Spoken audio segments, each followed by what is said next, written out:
¿Sabías que el país que hoy conocemos como Irán, una vez fue el imperio más grande que el mundo había visto hasta entonces?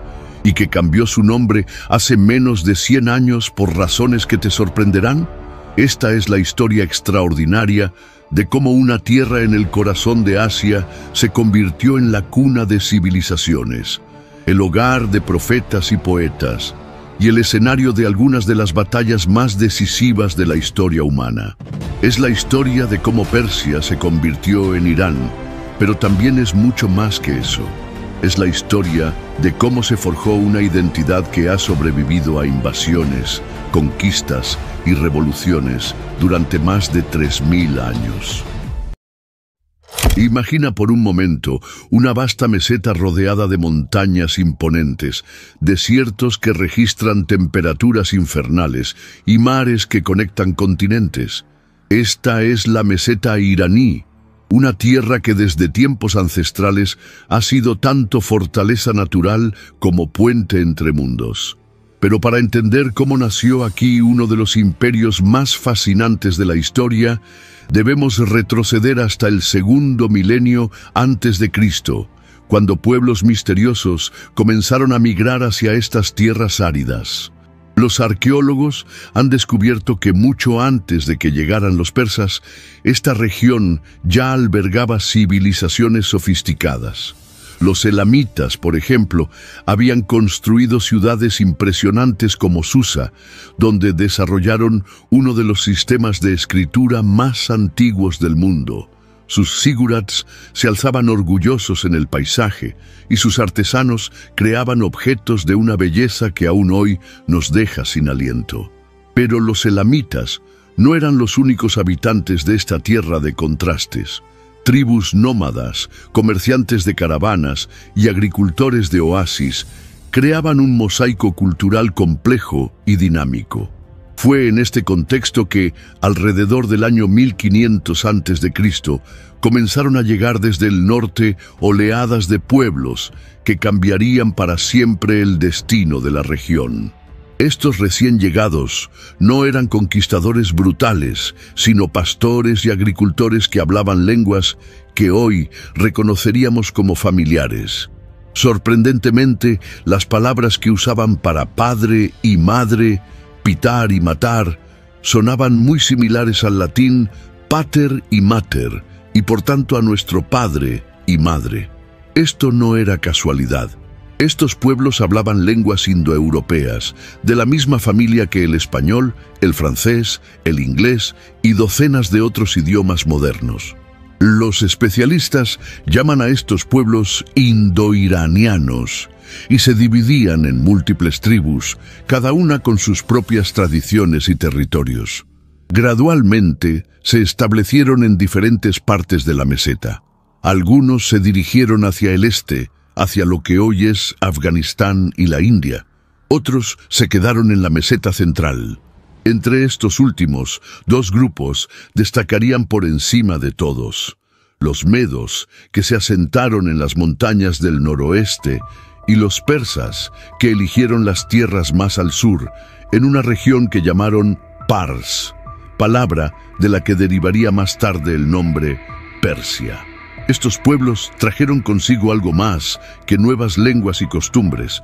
Trajeron una revolución espiritual.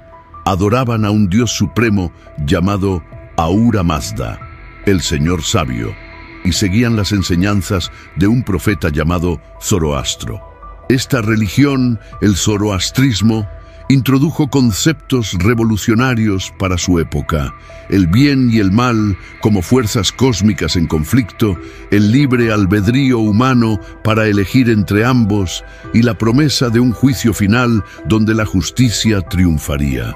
Estos conceptos, que nos parecen familiares hoy, eran ideas radicalmente nuevas hace 3000 años, y su influencia se extendería mucho más allá de las fronteras de Irán, llegando a influir en el judaísmo, el cristianismo y el islam.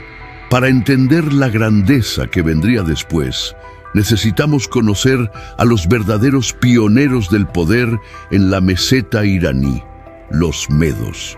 Durante varios siglos, mientras los persas vivían como pastores seminómadas en las montañas del sur, fueron los medos quienes construyeron el primer gran imperio iraní. Su historia es fascinante, aunque a menudo eclipsada por la gloria posterior de sus primos persas. Los medos no solo eran guerreros formidables, eran también diplomáticos astutos. A mediados del siglo VII a.C., cuando el poderoso imperio asirio dominaba gran parte del Medio Oriente con una combinación de eficiencia administrativa y terror calculado, los medos forjaron una alianza brillante con los babilonios. Juntos, estos dos pueblos lograron lo que parecía imposible: derrotar a los asirios y repartirse sus vastos territorios. La capital asiria de Nínive fue destruida en el 612 a.C. y el poder asirio se desvaneció para siempre. Los medos se convirtieron así en los señores de un imperio que se extendía desde las montañas de Anatolia hasta las llanuras de Mesopotamia. Pero el verdadero genio de la organización meda no residía solo en su capacidad militar. Desarrollaron un sistema de gobierno que respetaba las tradiciones locales mientras mantenían el control central, una fórmula que más tarde perfeccionarían los persas. Sus ciudades, especialmente Ecbatana, la moderna Hamadán, se convirtieron en centros de comercio y cultura donde se mezclaban las tradiciones iranias con las influencias mesopotámicas. Los medos también fueron los primeros en desarrollar el concepto de satrapías, provincias gobernadas por nobles locales que mantenían lealtad al rey central, un sistema que sería fundamental para el éxito de los imperios posteriores. Mientras los medos construían su imperio en el sur, en la región de Pars, los persas vivían una vida más modesta pero no menos importante. Las tablillas cuneiformes nos hablan de reyes persas como Teispes y Ciro I, que gobernaban pequeños reinos montañosos y mantenían relaciones complejas con sus poderosos vecinos del norte. Durante generaciones, los persas fueron vasallos de los medos, aprendiendo de ellos las artes del gobierno y la guerra, pero también desarrollando su propia identidad cultural única. El punto de inflexión llegó cuando subió al trono persa un joven príncipe llamado Ciro, quien más tarde sería conocido como Ciro el Grande. A diferencia de sus predecesores, Ciro no se contentó con ser un rey vasallo. Hacia el año 550 a.C., en una serie de campañas militares brillantes, logró derrotar a su propio suegro, Astiages, el último rey de los medos. Pero aquí está lo fascinante. En lugar de destruir el sistema medo o humillar a los vencidos, Ciro hizo algo revolucionario para su época. Declaró que la victoria había sido voluntad de los dioses, tanto medos como persas. Se presentó como el heredero legítimo de ambas tradiciones y mantuvo a muchos nobles medos en posiciones de poder. Esta decisión de Ciro no fue solo pragmática, fue visionaria. Al unir medos y persas bajo una sola corona, no solo creó un ejército más poderoso, sino que estableció un precedente de tolerancia e inclusión que se convertiría en la marca distintiva del imperio persa. Los medos, lejos de ser eliminados de la historia, se convirtieron en socios junior de un proyecto imperial que estaba a punto de cambiar el mundo. Las fuentes griegas posteriores hablarían siempre de medos y persas como un solo pueblo, reconociendo implícitamente que el imperio que estaba surgiendo era producto de la fusión de ambas tradiciones. Si tuviéramos que identificar el momento exacto en que cambió el curso de la historia mundial, podríamos señalar el día en que Ciro el Grande decidió que había una forma mejor de construir un imperio que el terror y la destrucción. Era el año 539 a.C., y las tropas persas estaban a las puertas de Babilonia, la ciudad más grande y rica del mundo conocido. Cualquier otro conquistador de la época habría saqueado la ciudad, destruido sus templos, deportado a su población y impuesto su propia religión y costumbres. Pero Ciro hizo algo que dejó atónitos tanto a sus enemigos como a sus propios generales. Entró en Babilonia como un libertador, no como un conquistador. La historia de esta conquista, grabada en el famoso Cilindro de Ciro, que hoy se conserva en el British Museum, nos revela la estrategia revolucionaria que convirtió a los persas en los amos del mundo. En lugar de presentarse como el elegido del dios persa Ahura Mazda, que había venido a imponer su voluntad, Ciro se proclamó como el elegido de Marduk, el dios supremo de Babilonia, quien había llamado al rey persa para liberar a su pueblo de un rey impío. No solo permitió que los babilonios mantuvieran sus costumbres y religión, sino que ordenó la restauración de sus templos y el retorno de las estatuas sagradas que habían sido confiscadas por gobernantes anteriores. Esta misma estrategia la aplicó Ciro en todas sus conquistas. Cuando liberó a los judíos exiliados en Babilonia, no solo les permitió regresar a Jerusalén, sino que financió la reconstrucción de su templo. Los textos bíblicos lo llamarían Mesías, el ungido de Dios, un título extraordinario para un rey pagano. Cuando conquistó Lidia y su famoso rey Creso, respetó las tradiciones locales y mantuvo la estructura administrativa existente. Este patrón se repetía una y otra vez. Los persas llegaban no como destructores, sino como restauradores del orden divino. Pero la genialidad de Ciro no residía solo en su tolerancia religiosa. Había desarrollado un sistema de gobierno que era al mismo tiempo centralizado y descentralizado, autoritario y respetuoso. Dividió su creciente imperio en satrapías, cada una gobernada by un sátrapa, literalmente protector del reino, que era responsable ante el rey, pero que tenía considerable autonomía para gobernar según las costumbres locales.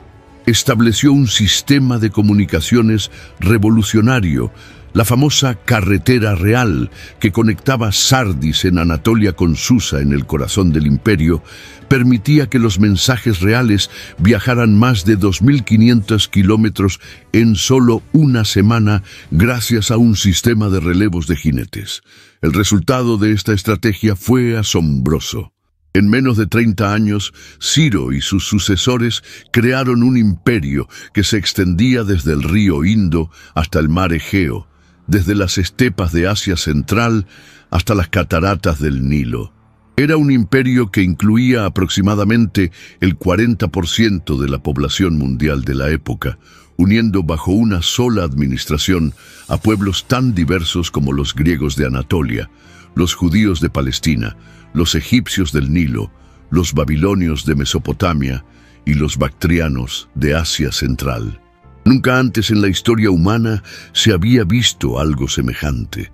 Lo más notable es que este imperio colosal se mantuvo unido no por el miedo, sino por algo mucho más poderoso: el beneficio mutuo.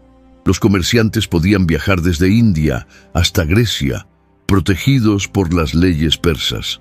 Los artesanos podían trabajar en cualquier parte del imperio, llevando sus técnicas y estilos. Los sacerdotes podían practicar sus cultos sin interferencia. Por primera vez en la historia, existía algo parecido a un sistema internacional basado en el respeto mutuo y la cooperación. Los persas habían inventado, sin saberlo, los fundamentos de lo que hoy llamaríamos un orden mundial multipolar. Esta tolerancia y respeto por la diversidad no era solo una estrategia política, reflejaba algo profundo en la mentalidad persa, influenciada por el zoroastrismo. La idea de que Ahura Mazda era el dios de la verdad y la justicia, pero que podía manifestarse a través de diferentes tradiciones religiosas, creaba una cosmovisión naturalmente inclusiva. Los persas se veían a sí mismos no como superiores a los pueblos que gobernaban, sino como los guardianes de un orden cósmico donde cada cultura tenía su lugar legítimo. Esta perspectiva, revolucionaria para su época, ayuda a explicar tanto el éxito extraordinario del imperio persa como su legado duradero en la historia humana. La muerte de Ciro el Grande en el 530 a.C., luchando contra tribus nómadas en las fronteras del imperio, podría haber significado el fin del sueño persa. Los imperios de la antigüedad raramente sobrevivían a la muerte de sus fundadores carismáticos. Pero lo que sucedió a continuación demostró que los persas habían creado algo más sólido que un simple reino personal. Habían forjado un sistema de gobierno que podía evolucionar y perfeccionarse. El hombre que llevaría este sistema a su máximo esplendor fue Darío I, conocido como Darío el Grande, cuyo reinado de 36 años transformaría para siempre la forma en que pensamos sobre la administración imperial. Darío no llegó al trono de manera sencilla. Cuando Cambises II, hijo de Ciro, murió en circunstancias misteriosas mientras regresaba de conquistar Egipto, el imperio se sumió en una crisis de sucesión que amenazaba con fragmentarlo. Un misterioso personaje llamado Gaumata, que afirmaba ser Bardilla, hermano de Cambises, se había apoderado del trono y había comenzado a implementar reformas radicales que alteraban el equilibrio social del imperio. Fue entonces cuando Darío, un joven noble persa de la familia real, organizó una conspiración junto con otros 6 nobles persas para derrocar al usurpador. La famosa inscripción de Beistún, tallada en una pared rocosa de 100 metros de altura, nos cuenta esta historia dramática en 3 idiomas: persa antiguo, elamita y babilónico. Una vez consolidado en el poder, Darío demostró ser no solo un político astuto, sino también un visionario administrativo. Reorganizó completamente el sistema de satrapías, creando 20 provincias claramente delimitadas, cada una con sus propios gobernadores, generales y secretarios del tesoro que se vigilaban mutuamente para prevenir rebeliones. Estableció un sistema tributario sofisticado donde cada satrapía debía pagar impuestos específicos, algunos en oro y plata, otros en productos locales. Los indios pagaban en polvo de oro, los árabes en incienso, los etíopes en marfil y ébano. Este sistema no solo financiaba la administración imperial, sino que también creaba una red de interdependencia económica que fortalecía la unidad del imperio. Más impresionante aún fue la infraestructura que Darío construyó para mantener unido su vasto imperio. Amplió la carretera real hasta convertirla en una red de comunicaciones que conectaba las principales ciudades del imperio con caminos pavimentados, puentes de piedra y posadas para viajeros. Creó un sistema postal tan eficiente que los mensajes podían viajar desde Susa hasta Sardis en solo 7 días, una velocidad que no se volvería a ver hasta la era moderna. Estableció un sistema monetario unificado basado en el darico de oro, que se convirtió en la primera moneda de uso internacional de la historia. Los comerciantes de India podían hacer negocios en Egipto usando la misma moneda que utilizaban en Babilonia o Anatolia. Pero quizás el logro más extraordinario de Darío fue la construcción de Persépolis, la ciudad que mejor representa la grandeza y la visión cosmopolita del imperio persa. No era simplemente una capital, era una declaración arquitectónica de lo que significaba ser persa. Los relieves de Persépolis muestran una procesión interminable de pueblos de todo el imperio conocido: escitas, indios, árabes, griegos, armenios, bactrianos, todos llevando los productos más preciados de sus tierras como tributo al gran rey. Pero estos no son representados como esclavos humillados, sino como embajadores dignos de naciones prósperas que participan voluntariamente en un orden mundial benevolente. La escalinata principal de Persépolis es quizás la primera representación artística de la diversidad cultural como fuente de fortaleza, no de división. Si el imperio persa hubiera permanecido confinado a Asia, quizás nunca habríamos oído hablar de él con tanta frecuencia. Pero el destino quiso que este imperio oriental entrara en contacto directo con un conjunto de ciudades-estado griegas que se encontraban en el otro extremo del mundo conocido y que tenían ideas muy diferentes sobre la política, la sociedad y la libertad. El choque entre estos dos mundos, el oriental y el occidental, el imperial y el democrático, el jerárquico y el igualitario, generaría algunas de las batallas más famosas de la historia y crearía narrativas que aún hoy influyen en cómo pensamos sobre el conflicto entre Oriente y Occidente. Todo comenzó con un malentendido cultural. En el año 499 a.C., las ciudades griegas de la costa de Anatolia, que habían sido incorporadas al imperio persa por Ciro el Grande, se rebelaron contra el dominio persa. Desde la perspectiva persa, estas ciudades eran súbditos rebeldes que violaban los tratados y amenazaban la estabilidad del imperio. Desde la perspectiva griega, eran ciudades libres que luchaban contra la tiranía oriental. Cuando Atenas y Eretria enviaron ayuda a los rebeldes y participaron en la quema de Sardis, capital de la satrapía de Lidia, Darío interpretó esto como una declaración de guerra por parte de Grecia continental. La respuesta persa fue masiva y meticulosa. Darío envió embajadores a todas las ciudades griegas exigiendo tierra y agua, los símbolos de sumisión, y muchas ciudades, reconociendo la imposibilidad de resistir al imperio más poderoso del mundo, se sometieron pacíficamente. Pero Atenas y Esparta rechazaron las demandas persas de manera dramática. Los atenienses arrojaron a los embajadores persas a un pozo, mientras que los espartanos los empujaron desde un precipicio. Estos gestos, que hoy nos parecen brutales, simbolizaban la determinación griega de preservar su independencia a cualquier costo. La primera expedición persa, liderada por Mardonio en 492 a.C., terminó en desastre cuando una tormenta destruyó la flota persa cerca del monte Athos. Pero Darío no se desanimó. En 490 a.C. envió una segunda expedición bajo el mando de Artafernes y Datis, que desembarcó en la llanura de Maratón a solo 42 kilómetros de Atenas. Lo que sucedió allí cambió el curso de la historia. Los atenienses, liderados por Milcíades, desarrollaron una táctica brillante, reforzaron sus flancos y permitieron que el fuerte centro persa rompiera sus líneas, para luego cerrar las pinzas y envolver al ejército persa. La victoria griega en Maratón fue completa y sorprendente. Según Heródoto, murieron 6.400 persas y solo 192 atenienses. Pero Maratón no fue el final, sino el preludio de una confrontación aún más épica.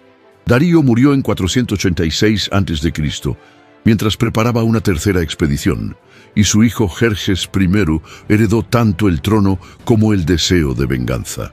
La expedición de Jerjes en 480 a.C. fue la más grande jamás vista en el mundo antiguo.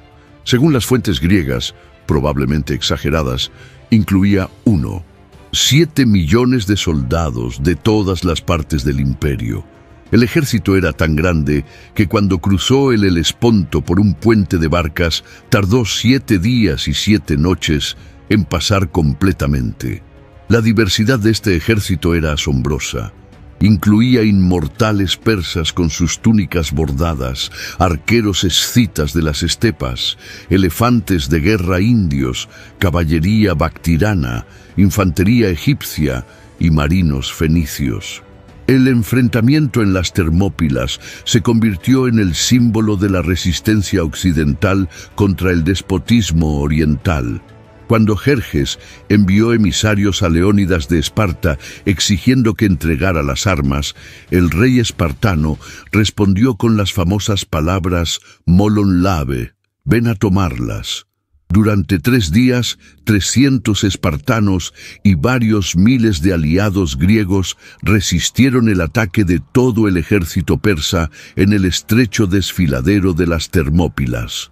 Aunque finalmente fueron derrotados debido a la traición de un griego local que mostró a los persas un sendero para flanquear la posición, su resistencia heroica se convirtió en un símbolo imperecedero de la lucha por la libertad. La victoria persa en las Termópilas fue pírrica, había costado demasiado tiempo y demasiados soldados, y había convertido a los espartanos muertos en mártires de la causa griega. La historia a veces parece tener un sentido de la ironía. El imperio persa, que había dominado el mundo conocido durante más de 2 siglos, sería destruido por un joven rey de un pequeño reino montañoso que admiraba profundamente la cultura que estaba conquistando. Alejandro III de Macedonia, conocido para la historia como Alejandro Magno, no solo derrotó a los persas militarmente, sino que se convirtió en el heredero de sus tradiciones, adoptó sus costumbres y preservó su legado de una manera que ni siquiera los propios persas habían imaginado.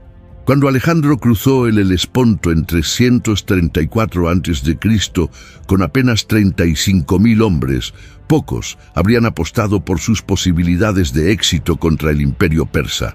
Darío III, el último rey aqueménida, gobernaba un imperio que se extendía desde India hasta Tracia, con recursos militares y económicos que superaban en mucho a los de cualquier reino griego. Pero Alejandro tenía algo que los persas habían perdido: la innovación táctica. Su falange macedonia, con sus sarisas de 6 metros de longitud, era más flexible que las antiguas formaciones persas. Su caballería de compañeros era más móvil que la pesada caballería persa.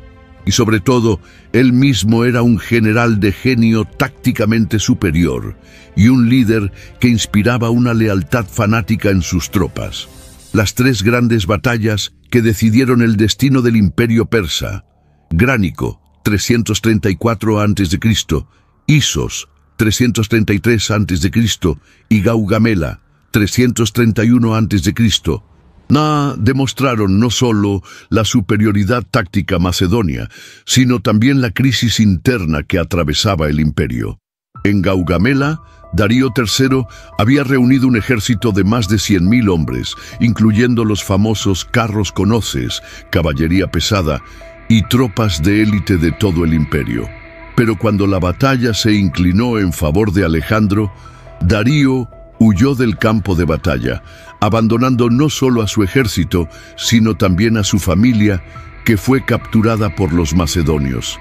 Esta huida del gran rey fue interpretada por muchos súbditos persas como un abandono de su responsabilidad divina y facilitó la transición hacia el nuevo orden alejandrino. Pero aquí es donde la historia se vuelve verdaderamente fascinante. En lugar de destruir el sistema persa, Alejandro hizo algo que horrorizó a muchos de sus propios generales. Comenzó a convertirse en persa.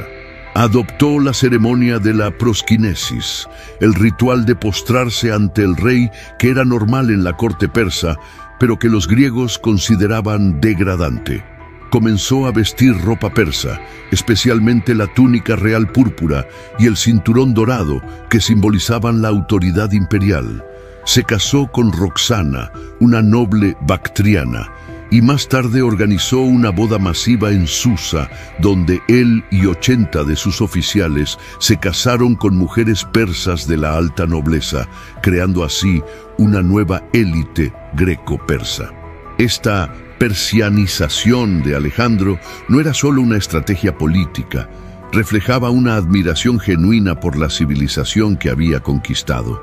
En Babilonia, restauró los templos que habían sido dañados por conquistas anteriores y se presentó como el legítimo sucesor de los reyes babilónicos. En Egipto, consultó el oráculo de Amón y fue proclamado hijo del dios, adoptando así el concepto oriental de la realeza divina.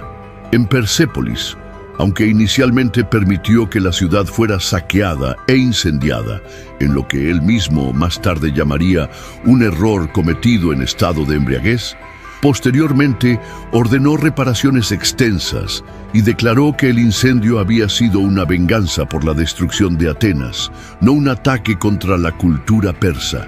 El verdadero genio de Alejandro fue comprender que gobernar un imperio tan vasto y diverso requería más que superioridad militar, requería legitimidad cultural. Mantuvo en sus puestos a muchos sátrapas persas, conservó el sistema administrativo aqueménida y promovió la fusión de las élites griega y persa. Su visión de un imperio universal, donde griegos y persas fueran socios iguales en la construcción de una nueva civilización mundial, era revolucionaria para su época. Cuando algunos de sus veteranos macedonios se rebelaron contra esta política de fusión, Alejandro los reemplazó con soldados persas entrenados en táctica macedónica, creando así el primer ejército verdaderamente multicultural de la historia. La muerte prematura de Alejandro en Babilonia en 323 a.C., a los 32 años, truncó este experimento extraordinario de síntesis cultural. Pero su legado perduró de maneras que él mismo no podría haber imaginado. Los reinos helenísticos que surgieron de la división de su imperio, especialmente el reino Seleucida que controló el corazón del antiguo imperio persa, mantuvieron esta tradición de síntesis cultural. En ciudades como Seleucia del Tigris, Antioquía y Alejandría Escate, las tradiciones griegas y persas se mezclaron para crear una nueva forma de civilización cosmopolita, que sería la base del mundo helenístico durante los siguientes 3 siglos. Mientras en Occidente el Imperio Romano construía su dominio sobre el Mediterráneo, en Oriente surgía una potencia que desafiaría a Roma durante más de 700 años. Esta es la historia menos conocida, pero igualmente fascinante de cómo Persia resucitó de las cenizas del imperio de Alejandro. No una, sino 2 veces, creando imperios que rivalizarían con Roma en grandeza y que preservarían la esencia de la identidad persa a través de milenios de turbulencia política. Los protagonistas de esta resurrección fueron pueblos que muchos habían considerado bárbaros de las estepas, pero que demostraron ser sofisticados herederos de una tradición imperial milenaria. La primera resurrección vino de una dirección inesperada: las estepas del noreste. Los partos, originalmente una tribu nómada emparentada con los escitas, habían sido incorporados al imperio aqueménida como súbditos remotos. Pero a mediados del siglo III a.C., bajo el liderazgo de Arsaces I, comenzaron a expandirse hacia el sur, aprovechando la debilidad del reino Seleucida que había heredado los territorios orientales de Alejandro. Lo que comenzó como incursiones de saqueo se convirtió gradualmente en conquista permanente. Para el año 141 a.C., los partos habían capturado Seleucia del Tigris, la gran capital helenística, y se habían proclamado herederos legítimos del antiguo imperio persa. Los partos eran maestros de una forma de guerra que aterrorizaba a sus enemigos: la arquería montada. Sus jinetes podían disparar flechas con precisión mortal mientras galopaban a toda velocidad, y habían perfeccionado la táctica del disparo parto: fingir una retirada y luego volverse en la silla para disparar a los perseguidores. Esta táctica demostró su eficacia devastadora en la batalla de Carras en 53 a.C., donde aniquilaron a un ejército romano completo liderado por el triunviro Marco Licinio Craso. La cabeza de Craso fue enviada al rey armenio como advertencia de lo que les pasaba a quienes desafiaban el poder parto. Durante casi 300 años, los partos mantuvieron a raya a Roma, convirtiendo a Mesopotamia en un campo de batalla perpetuo donde se decidía el equilibrio de poder mundial. Pero los partos eran más que guerreros nómadas. Desarrollaron un sistema de gobierno feudal sofisticado, donde las grandes familias aristocráticas controlaban vastos territorios como vasallos del rey de reyes. crearon una cultura sincrética fascinante que combinaba elementos iranios, helenísticos y mesopotámicos. Sus ciudades, especialmente Ctesifonte en el Tigris, se convirtieron en centros cosmopolitas donde comerciantes de la ruta de la seda intercambiaban sedas chinas por vidrios romanos. Los partos fueron tolerantes religiosamente, permitiendo que florecieran el zoroastrismo, el cristianismo primitivo, el judaísmo y diversos cultos griegos. En muchos sentidos, mantuvieron viva la tradición de tolerancia imperial que había caracterizado a los aqueménidas. Sin embargo, hacia el siglo III d.C., el imperio parto comenzó a mostrar signos de decadencia. Las guerras constantes con Roma habían agotado sus recursos, mientras que las disputas sucesorias habían debilitado la autoridad central. Fue entonces cuando emergió una nueva fuerza del corazón mismo de Persia, la dinastía sasánida. Ardashir I, un noble local de la provincia de Fars, la misma región donde habían surgido los persas originales, se rebeló contra el último rey parto en 224 d.C. y estableció un nuevo imperio que duraría hasta la conquista árabe del siglo VII. Los sasánidas se presentaron conscientemente como los restauradores de la gloria aqueménida, adoptando títulos, ceremonias y símbolos que conectaban directamente con Ciro y Darío. Si los aqueménidas habían sido los innovadores y los partos los guerreros, los sasánidas fueron los perfeccionistas de la tradición imperial persa.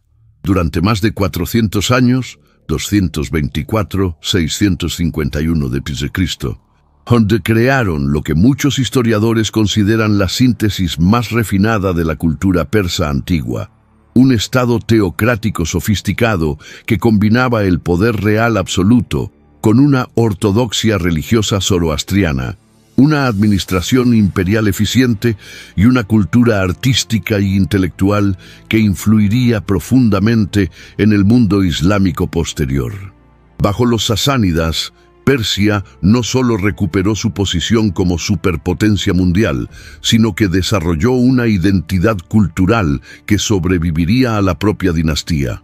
El fundador de la dinastía, Ardashir I, era más que un conquistador, era un visionario religioso.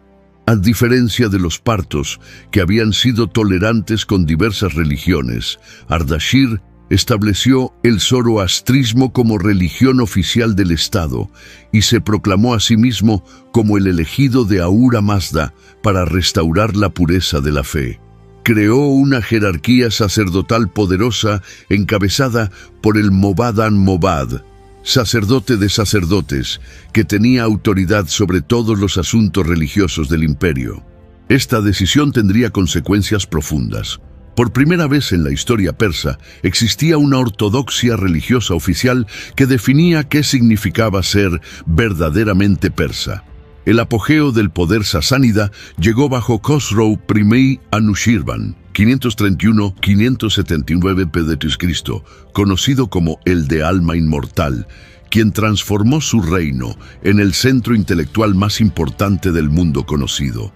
Su corte en Ctesifonte se convirtió en refugio para filósofos griegos que huían de la persecución cristiana en Bizancio, para médicos indios que traían conocimientos de Ayurveda y para eruditos chinos que compartían secretos de la fabricación de papel y seda. Khosrow estableció la famosa Academia de Yundishapur, que se convertiría en la primera universidad del mundo en el sentido moderno, un lugar donde se enseñaba medicina, filosofía, astronomía, matemáticas y teología de manera sistemática. Muchos de los textos griegos que conocemos hoy sobrevivieron porque fueron traducidos al persa medio en Yundishapur. Pero el logro más impresionante de Khosrow fue la creación de un sistema administrativo que rivalizaba en eficiencia con el de Roma.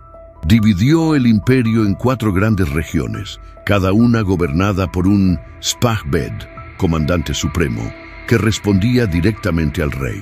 Estableció un sistema tributario basado en censos detallados de población y tierras cultivables, permitiendo una recaudación de impuestos más justa y predecible. Creó una burocracia profesional, donde los puestos se asignaban por mérito más que por nacimiento, un concepto revolucionario para la época. El resultado fue un Estado que funcionaba con una eficiencia asombrosa. Los mensajeros reales podían viajar desde las fronteras con China hasta las fronteras con Bizancio en menos de un mes. Los sasánidas también fueron innovadores en el arte de la guerra. Desarrollaron la caballería acorazada más efectiva del mundo antiguo. Los Clibanari, jinetes completamente blindados, montados en caballos también acorazados, que cargaban en formación cerrada con lanzas largas. Esta caballería pesada era apoyada por arqueros montados en el estilo parto y por un cuerpo de ingenieros que había perfeccionado el arte de la guerra de asedio. Con estas fuerzas, los sasánidas no solo detuvieron todas las invasiones romanas, sino que conquistaron repetidamente territorios bizantinos, llegando en una ocasión hasta las murallas de Constantinopla misma. Sin embargo, el aspecto más duradero del legado sasánida fue su síntesis cultural. Bajo su reinado se desarrolló la literatura persa clásica, incluyendo la compilación de la Avesta, los textos sagrados zoroastrianos y las primeras versiones de las épicas que más tarde inspirarían el Shahnameh de Ferdowsi. Su arte, especialmente los famosos relieves rupestres de Naqsh-e-Rustam y Bishapur, estableció un estilo que influiría en el arte islámico durante siglos. Su sistema legal, basado en una combinación de tradición zoroastriana y precedentes aqueménidas, proporcionó muchos de los conceptos que más tarde serían incorporados en la ley islámica. Cuando el imperio sasánida finalmente cayó ante los árabes en 651 d.C., no desapareció. Se transformó y muchos de sus elementos fueron absorbidos por la nueva civilización islámica. El año 637 d.C. marcó el fin de una era que había durado más de 1000 años. En la batalla de Qadisiyah, los ejércitos árabes musulmanes derrotaron decisivamente a las fuerzas sasánidas, iniciando una transformación que cambiaría no solo la religión de Persia, sino su lengua, su cultura y finalmente hasta su nombre. Pero esta no sería una simple conquista, sería una de las síntesis culturales más complejas y fascinantes de la historia, donde los conquistadores acabarían siendo tan transformados por los conquistados como viceversa. La historia de cómo Persia se convirtió en Irán es en última instancia la historia de esta extraordinaria metamorfosis.